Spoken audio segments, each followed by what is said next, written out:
আসসালামু আলাইকুম ওয়া রাহমাতুল্লাহি ওয়া বারাকাতুহু। সম্মানিত শ্রোতা মণ্ডলী, আপনারা বিচলিত হচ্ছেন কেন? বিব্রত হচ্ছেন কেন? নতুন নতুন আলোচনা শুনে আপনারা বিভ্রান্ত হচ্ছেন কেন? মোবাইল তো এখন সবার হাতে আছে, তাই না? মোবাইল কিন্তু সবার হাতে আছে। একটা পুরুষ, একজন মহিলা, মেরিড, আনমেরিড, দেশি বিদেশি সবার হাতে কিন্তু মোবাইল আছে। আমার ভাই বন্ধু আছে, আমার ভাই আছে, আমার ভাতিজা আছে, আমার অনেক আত্মীয় স্বজন আছে।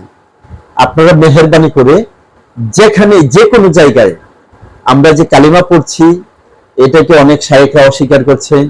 আমরা যেভাবে নামাজ আদায় করছি এটাকে অনেক শায়েখরা অস্বীকার করছে। আমরা নামাজ দুর্বল হাদিসের আলোকে পড়ছি, আমরা নামাজ জাল হাদিসের আলোকে পড়ছি, মহিলা পুরুষের নামাজের কোনো পার্থক্য নেই, এ ধরনের কথা বলে বলে বিভ্রান্তি সৃষ্টি করছেন। আর আপনারা যেহেতু বিভিন্ন সময় শায়েখদের আলোচনা শুনেই থাকেন, তখন আপনারা তো আমাকে প্রশ্ন করতে পারেন।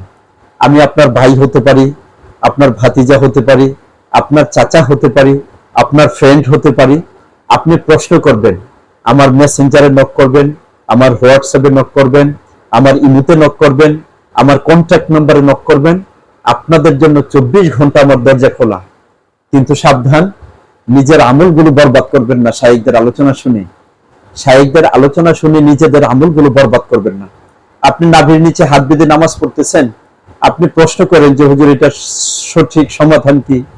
আপনি নারী পুরুষের নামাজ একাকার করে ফেলছে, হুজুর এই বিষয়ে সঠিক কিছু তথ্য সহ আমাকে কিছু আলোচনা শোনান।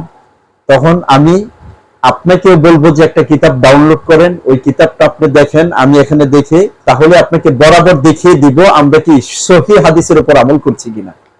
ভাইয়েরা আমার, বর্তমান হিজবুত তাওহীদ, কাদিয়ানি এগুলা সহ আরো অনেক দলের আবির্ভাব ঘটেছে, যারা মুসলিম উম্মাকে পথভ্রষ্ট করার জন্য টাকা দিয়ে, সময় দিয়ে, লোক দেখিয়ে তাদের ঈমান ধ্বংস করার পায়তারা চালাচ্ছে। তাই ছোট্ট একটা পরামর্শ দিলাম। আমি আপনাদের ছোট ভাই, বন্ধু, ফ্রেন্ড অথবা আরো কিছু হিসেবে আপনারা মেহেরবানি করে এই বিষয়টা মেমোরিতে ঢুকায় রাখবেন। যে কোনো সময় আমাকে নক করবেন। তবে সাবধান, যদি আপনি শিখার জন্য নক করেন তাহলে হেদায়েত পাবেন, আর যদি আমাকে বিপদে ফেলার জন্য নক করেন তাহলে কিন্তু আপনি পথভ্রষ্ট হয়ে যাবেন। কারণ আবু জাহেল, আবু লাহাব, উতবা, সাইবা তারা নবীজি সাল্লাল্লাহু আলাইহি ওয়াসাল্লামকে ঠেকানোর জন্য বিভিন্ন বিষয়ে প্রশ্ন করেছিল। আল্লাহর রাসূল জবাব দিয়েছেন ঠিক, কিন্তু তারা মাগার ঈমান আনে নাই। কি কথা ঠিক না? আপনারা হাদিস শরীফ খুলে দেখেন, অনেক দূর দূরান্ত থেকে নবীজি সাল্লাল্লাহু আলাইহি ওয়াসাল্লামের কাছে সঠিক বিষয় জানার জন্য আসছে।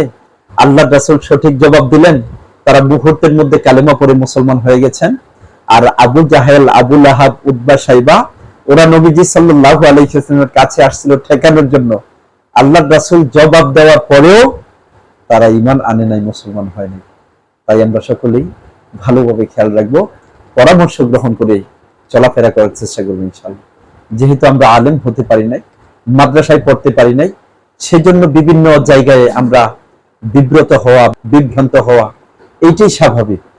তাই আমরা ওলামায়ে কেরামদের শরণাপন্ন হব ইনশাআল্লাহ। ভালো থাকুন, সুস্থ থাকুন। সবার সুস্বাস্থ্য কামনা করে ছোট্ট একটু পরামর্শ দিয়ে আমি বিদায় জানাচ্ছি।